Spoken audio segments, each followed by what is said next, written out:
Hello everyone and welcome to our Miracle Mindset Push-Ups lesson number 12, idols. So we're going to be looking today at how the Course in Miracles looks at idols. So first, how does the Course in Miracles define an idol? And the Course in Miracles defines an idol as a limit. Okay, so once again, the Course in Miracles defines an idol as a limit. And what is a limit? A limit is a threshold that you cannot go past. Okay, so it's kind of just like that blockade. And here in the United States, we have school zones. And so when school is in session or when the lights are flashing, you can only go 25 miles per hour. That's it. That's as fast as you can go. That is the threshold. You cannot go beyond it. Otherwise, within the laws of the world, you would get in trouble. So let's see, why does the Course in Miracles say that an idol is a limit? Well, it says that an idol is a limit because it is a belief that a form can make you happy. Okay, a belief that a form can make you happy. So what is a form in, Course in Miracles terms? A form would be like a book or perhaps, an item of some sort. That is a form. It's also a person, a thing. Those are forms, okay, according to A Course in Miracles. So we could say that an idol would be, if I could just get this book, if I could just get it, all my problems would be solved. This book is the source of my happiness. Once I get it, happiness is mine, and that's it. And what we're doing is we're putting the book as our source of happiness. But what we have to remember is that the book has no power. The book is nothing more than an illusion. It is a symbol. Yes, it can be a symbol for knowledge, and it can be a symbol for happiness. But the book in and of itself cannot bring you happiness. All it can do is add to the happiness that's already within you, that already exists. Now, maybe it activates it. Maybe it helps it to emerge, but it is not the source. And that is where the Course is coming from. It's really telling us that the book or whatever it is not the source of your happiness. The source of your happiness exists within you. That is where it is. So we're actually going to look at another sentence here that's really, really powerful from the section called Beyond All Idols. And that sentence is, I have no need of everything. This little thing I want, it will be as everything. And so this also brings us into the concept of a special relationship instead of a holy relationship, which is something else the Course in Miracles talks about, which of course is a whole other video topic, but I'm going to touch on it because it's really important to begin to understand it. A special relationship is basically where you put all the source of your love, your happiness, your well-being into a person or into a thing. And then you say, if that person or that thing is no longer there, or they do not act the way that you think that they should act, that then, your love can be withdrawn, or that your happiness can be lost, whatever the case may be. Where a holy relationship is the complete and utter opposite of that, where you know yourself to be whole and complete onto yourself, and where you get this beautiful opportunity to walk together with someone. Okay, you're not walking with them because they are the source of your happiness, because they are your guide or anything like that. You're walking with them because you're enjoying the journey together. Okay, so now let's kind of look at this sentence. Let's break it into a little bit more manageable parts. Now that we've kind of looked at the holy relationship. So it says, I have no need of everything. Well, what we have to remember is that how the essential essence of us was created. It was created perfectly with nothing missing. That is our essential essence. It is perfect with nothing missing. So you have within you the source of happiness. You have within you the source of love. You have within you your divine connection to the all that is, to the divine creator. You have that within you. There is nothing outside of you that can add to that, because if there is something outside of you that can add to that, well, guess what that means? You are not created whole, complete, and perfect. Okay? So that's just kind of the concept of that sentence. It says, well, I have no need of everything. We have, and I'm sure everyone has heard this multiple times, we have everything we need within us, because within us is the source of all that is.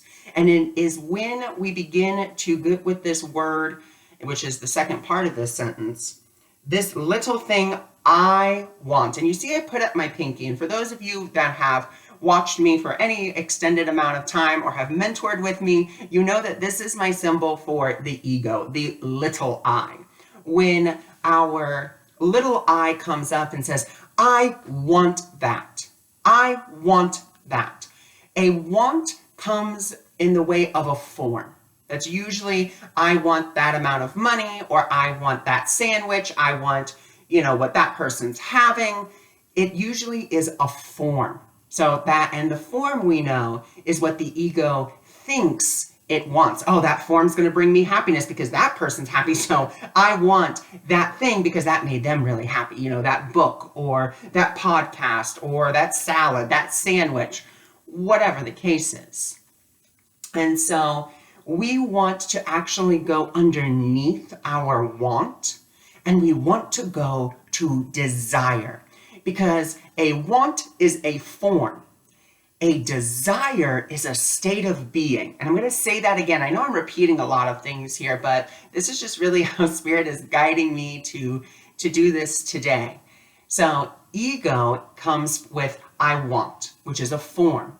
And the Spirit is a desire, which is a way or a form of being, a way of being, a state of being.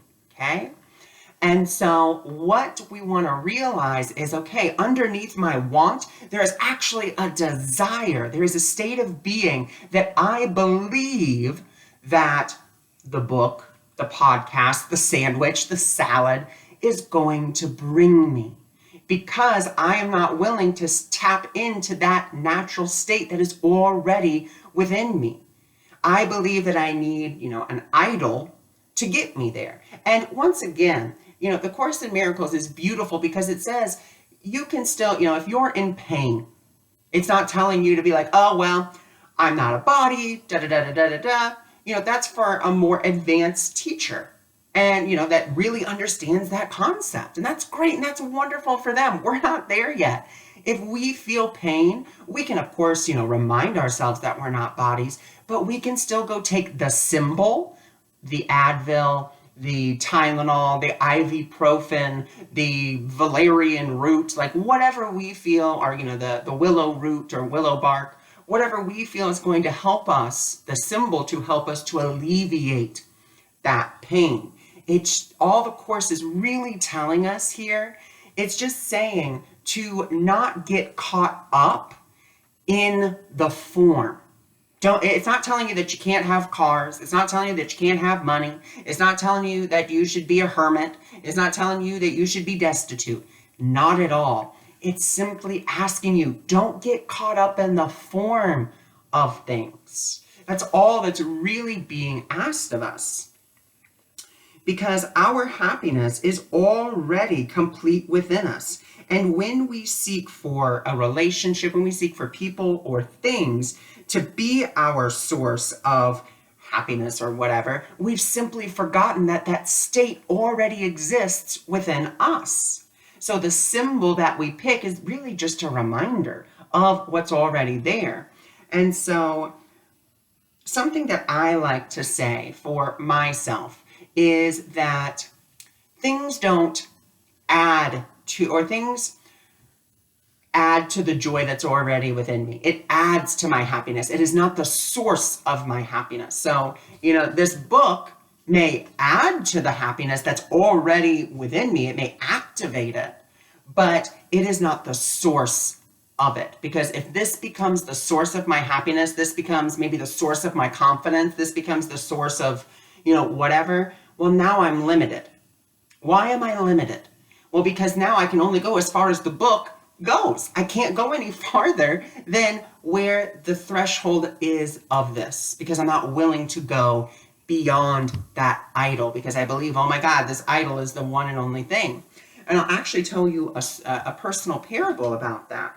I remember, it was a year or so ago, and I was having a chat with someone. And I remember that they basically brought up, they're like, well, A Course in Miracles is false light. It's not good. It's not a good teaching. And I remember getting so angry, so frustrated. But then I saw something. Before I responded to that person, I took a deep breath and I was like, okay, number one, woosah, bring it down. Okay, I'm angry or I'm upset because I started questioning that. So as I questioned that, as I got deeper and deeper, and allowed, the unconscious thoughts to rise up, I saw that I had made the Course in Miracles an idol for me. And I was like, oh, wow, okay. So I'm feeling like I have to defend this because I have to defend this idol. No, I had to let that go. And I had to realize that I had made the Course an idol for myself. So I had to step back and be like, okay, the Course is not my source of information. It is not my source to connect with Source. It is simply a guide. It is a set of spiritual principles set forth. It does not need my defense. It does not need my protection, because it is merely a form. Now, it's a great symbol. It can be really helpful, but I believe it is lesson 185, I'm not 100% on that, so don't quote me on the lesson, but there is a lesson in the Course that actually says, forget this Course. Forget it all. Basically, forget everything that you think and think you know. Let it go, because we don't want to be so caught up in, the symbols, the words of the Course. It's not what it's meant for. It is a guide, nothing more. So be willing to, maybe even today, whenever you watch this video, be willing to start questioning why you want something. What's the desire behind it? And we can, like I said, if you want a car, if you're desiring, or if you're wanting a car, and you don't care what kind of car, you're just like, I want a car, then for me, that represents what is the word I'm looking for? The desire for freedom. That's what it represents to me. It represents that freedom, that I can go wherever I want. But we have to remember one important thing. The car in and of itself is not our source of freedom.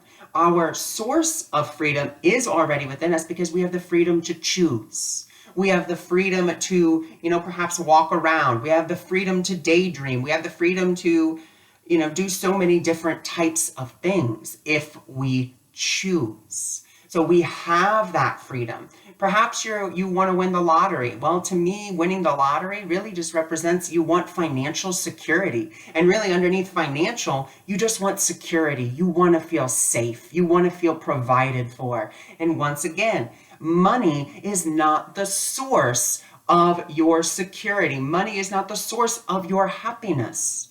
Because if we make money the source of our security and happiness, what happens if money goes away? What happens to your happiness? What happens to your security? Well, I guess I can't be safe and secure anymore because money's gone.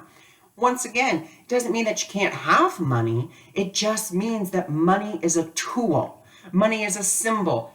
Nothing more than that. And if we can start to see that more and more, getting deeper to the desire that is behind the want, and realizing that that desire for that state of being, that state of security, that state of happiness is already within us, that's where we can begin to ask Spirit, or ask the Holy Spirit, Holy Spirit, please teach me Teach me about the divine providence that I live in. Teach me about freedom. Because then we're asking a teacher who actually knows what they're doing. The ego has no idea what happiness, freedom, it doesn't know what that looks like in truth. It only knows it within the illusion, within what it has been told or taught. We want to seek the teacher that is above that. So we want to start asking the Holy Spirit, okay, Holy Spirit, please teach me about happiness. Please teach me about fun. Teach me about wonder. Teach me about excitement. Teach me about inspiration. Be willing to ask to be taught, which means you are willing to get to the desire, which means you are willing to let go of the idols that you hold for it. Another key idol for me was the belief that I needed like a set amount of clients. Like, oh, I have to do this. I have to do that. And if I don't do that, that's it. The source of all my happiness is gone. And that's not true at all. And I can tell you from another instance. So this is when I first published my first book, which was The Intuitive's Tool Belt, which you can find on Amazon if you would like to, if you'd like to look into it. It was my first book, and so it was based on just a lot of intuitive things that I had learned. It wasn't, I don't think it had anything to do with A Course in Miracles, to be honest. I think it was before I even got into the course.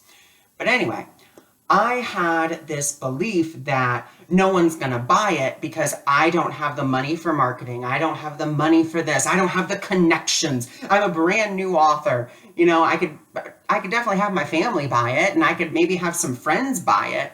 But I wanted people like to purchase it and review it who were like excited about it. And I just didn't know how to do it. So I was like, Spirit. And this was before, once again, I read the course. It was just something I kind of happened upon.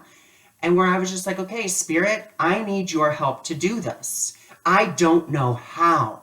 And in doing that, I actually basically asked the universe to teach me how supported I am, how much it loves me, how it wants to conspire to make everything happen for me. Because underneath my want of, well, I want the money to do this, was the desire for I want to share what I know. That's all I want to do. I want to share what I know. And I want to share it in a way that it reaches a lot of people. Spirit, like that's what I want to do. Show me how. But it was without me really having an agenda to say, okay, this is what I want. This is how I want it. Show me how to get it done. It was more just like, I don't know what to do here. And so with that, the book had basically been all done. And I got my first copy, super excited, gave it to, one of my illustrators because she drew one of the pictures, super exciting. I was like, oh my God, we have a book together. Wow. And I was at work at the time. It was nap time. And Sonia Choquette happened to be doing her radio show at the time with Hay House. I am a huge fan of Sonia Choquette. I think she's wonderful. I had a reading with her once. A phenomenal experience, to say the least. Anyway, to go on.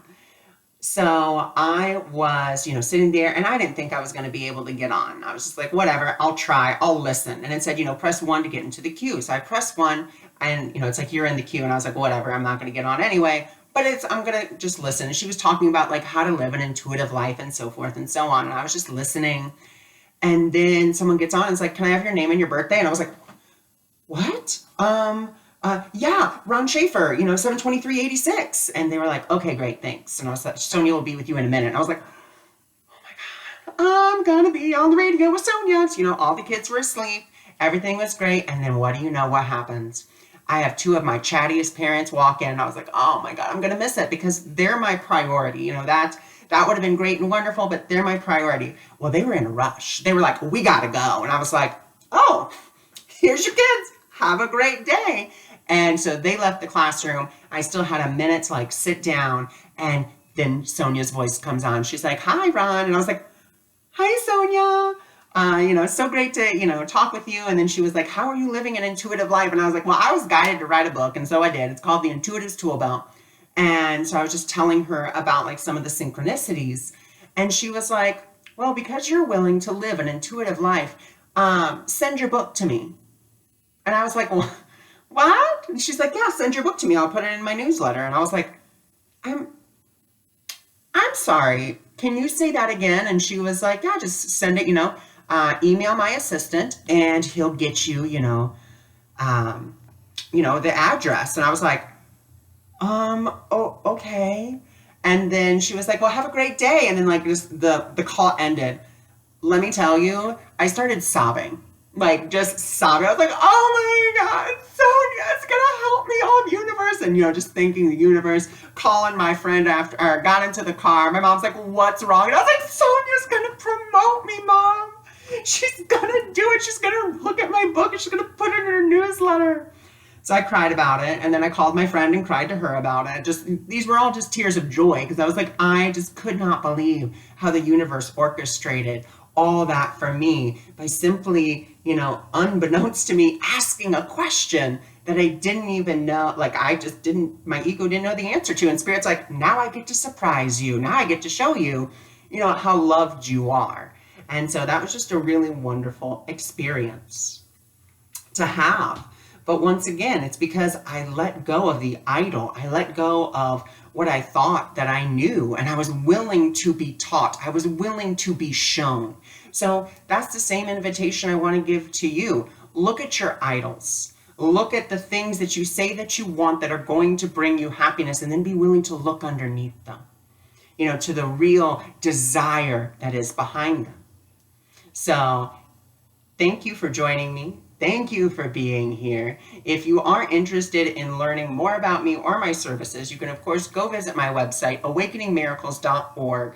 And actually on there, I do believe that I still have my Finding Your True Desire course. If you are interested in that, and you just have to go to the virtual learning tab on awakeningmiracles.org. So thank you for joining me. Thank you for being here, and I will talk to you all soon.